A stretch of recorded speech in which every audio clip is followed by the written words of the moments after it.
Hey, what's up, guys? Welcome back to my channel, Painted Imagination. Please subscribe so you can see all that I create.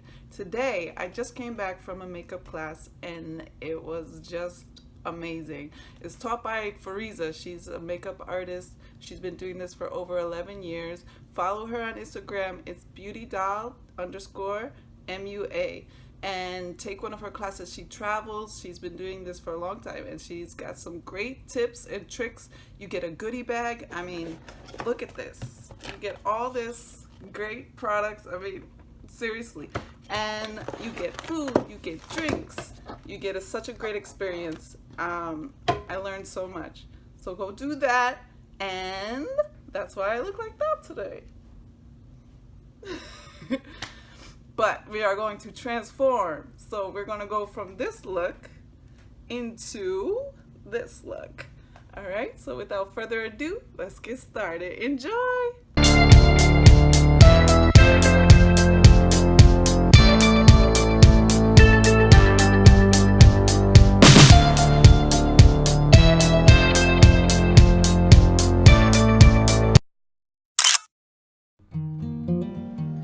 Alright, so I started off by drawing the top of his head on paper, then cutting it out and measuring it to my cast.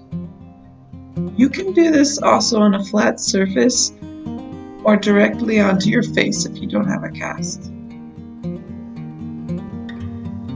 Originally, I started to build the face up with latex paste, which is a mixture of flour and liquid latex, but it wasn't giving me the shape I wanted, so I switched to masking tape. I formed the shape and connected the paper to the face cast, starting building it up to create this Groot mask. When I was happy with the shape, I started with the latex paste. If you would like to see a video on how to make latex paste, I will put the link in the description. I learned this technique from Ellie Mac's YouTube channel. So now I'm just molding the latex paste into the look of Groot. Make sure you're using a brush that you don't care about because it will be ruined after using the latex on it. You also want to make sure that you have extra latex, not paste, just the latex by your side so that you can use it to mold and shape the mask. I created his mouth with a clay sculpting tool and then finished up and left it to dry overnight.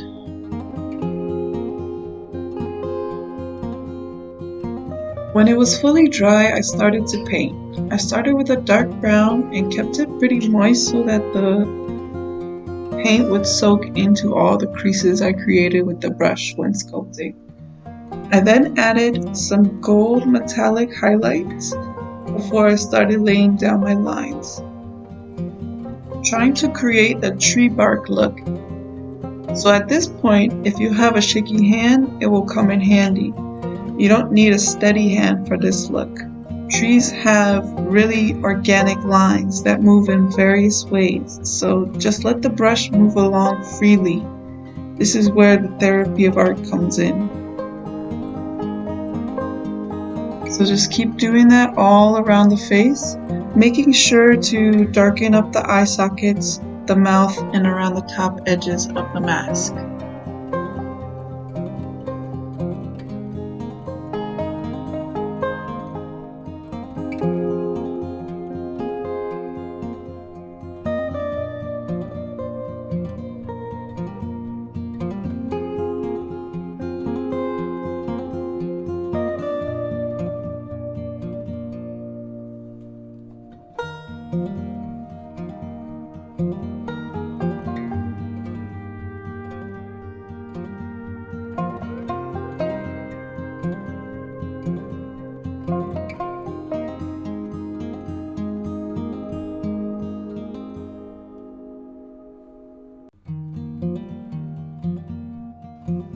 When I was happy with the paint job, I started to measure it on my face, like where the eyes would be and where the mouth would be.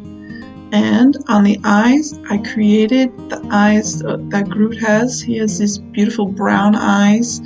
So I'm creating that now with a little white highlight. I'm using the same brown that I used on the mask. Doing the same for the other eye, making sure to use my shadows as well as the paint. When I was happy with the eyes, I moved on to my neck and shoulders. I'm using a reference photo to get an idea where to place the grooves and shapes of the bark. He has these two large plates of wood to mimic a person's pec muscles, so that's what I tried to recreate here. And then I just continued with the lines, just like I did on the mask, throughout the whole neck and chest.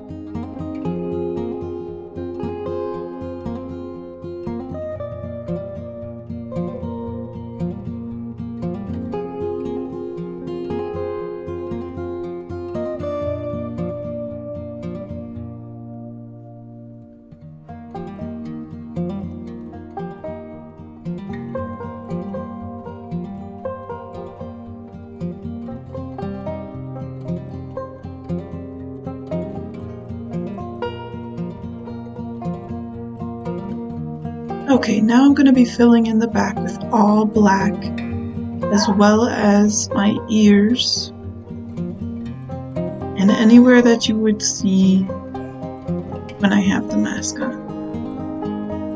And now I'm just going to add some depth with some black shadow.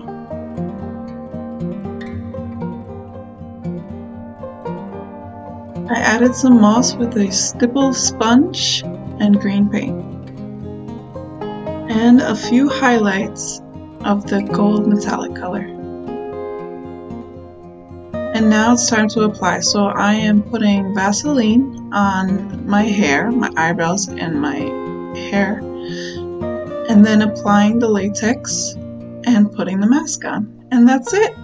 I hope you enjoyed it. This was a lot of fun. Please subscribe, like this video, and tell me other looks you'd like to see.